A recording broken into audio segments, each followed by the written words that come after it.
పిల్లల పల్లకి తెలుగు నీతి కథలు. అంజమ్మ కపిలయ్య భార్యాభర్తలు. వారికి 2 పిల్లలు. ఒకరోజు సాయంకాలం వాళ్ళు వాళ్ళ బంధువుల ఇంటికి బయలుదేరారు. దారిలో చీకటి పడింది. ఆ రాత్రి ఎక్కడో ఒకచోట గడిపి తెల్లవారిన తర్వాత బయలుదేరాలి అనుకున్నారు. సరైన స్థలం కోసం వెతికారు. ఇంతలో వారికి ఒక గుహ కనిపించింది.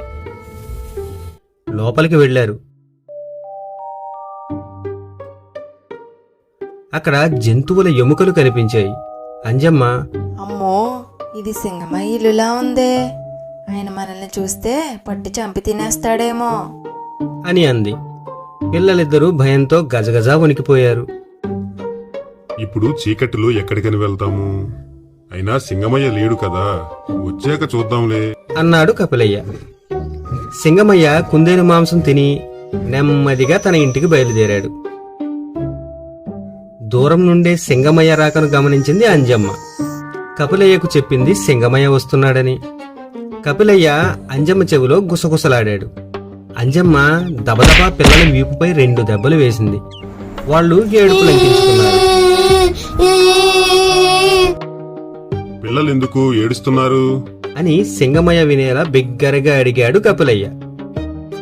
పిల్లలు మాంసం కావాలని ఏడుస్తున్నారు అని గట్టిగా సమాధానమిచ్చింది అంజమ్మ.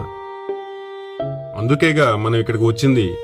సింహం వచ్చే వేళయింది, వచ్చాక చంపి కడుపు నిండా తిందురుగాని అని కపిలయ్య బిగ్గరగా అన్నాడు. కపిలయ్య మాటలు విన్న సింగమయ్య హడలెత్తిపోయాడు. భయంతో పరుగులంకించుకున్నాడు.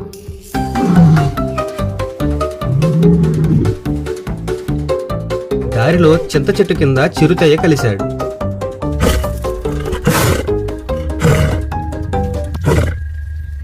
ఎందుకు పరిగెడుతున్నావు సింగమయ్య అని అడిగాడు సింగమయ్యని.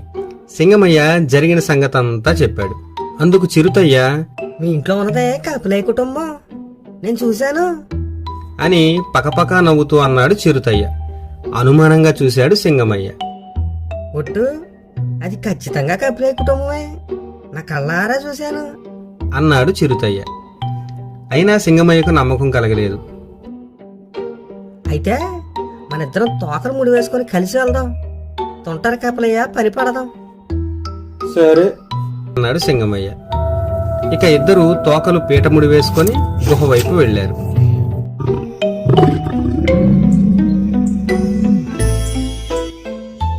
దూరం నుండి కపిలయ్య వీరిని చూశాడు. భార్యకు సైగ చేశాడు. ఆమె మళ్ళీ పిల్లలను దబదబా బాదింది. వారికి ఏమీ అర్థం కాక బిగ్గరగా ఏడ్చారు. ఏడుపు ఆపండి, సింహానికి మాయమాటలు చెప్పి తీసుకురమ్మని చిరుతయ్యను పంపాను, రాగానే చంపి తిందురుగాని అని కోపంగా అన్నాడు కపిలయ్య. సింగమయ్య అనుమానం బలపడింది. భయంతో బెత్తరపోయి పరుగు తీశాడు.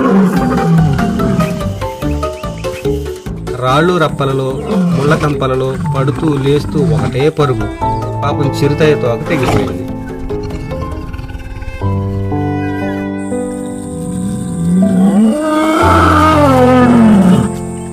సింగమయ్యకు ఎడాపెడా దెబ్బలు తగిలాయి.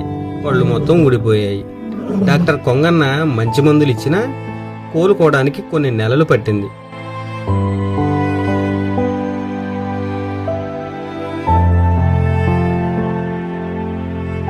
ఆ విధంగా అంజమ్మ కపిలయ్య ఉపాయంతో అపాయం నుండి బయటపడ్డారు.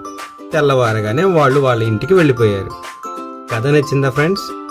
కథ నచ్చినట్లయితే లైక్ చేసి ఛానల్ సబ్స్క్రైబ్ చేయండి. ఇలాంటి మరిన్ని మంచి కథలు మీకోసం ప్రతిరోజు వస్తూనే ఉంటాయి.